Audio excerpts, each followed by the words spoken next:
My name is Edna Aden Ismail.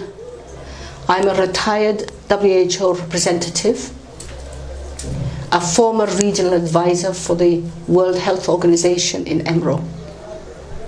I accept the hand washing challenge, and I wish to demonstrate it to all that hand washing means hands washing, not just wetting our hands.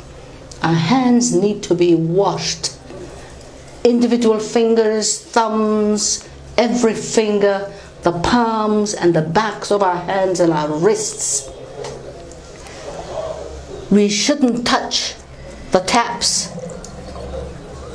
and we shouldn't dry our hands. We should let our hands dry unless we have an individual towel or a paper towel or a tissue with which to dry our hands and to dispose of it responsibly.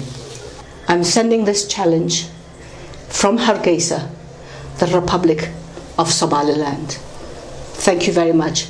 Our hands keep us safe, and our hands keep others safe from the bacteria or the germs that I could be carrying in my hands. Thank you.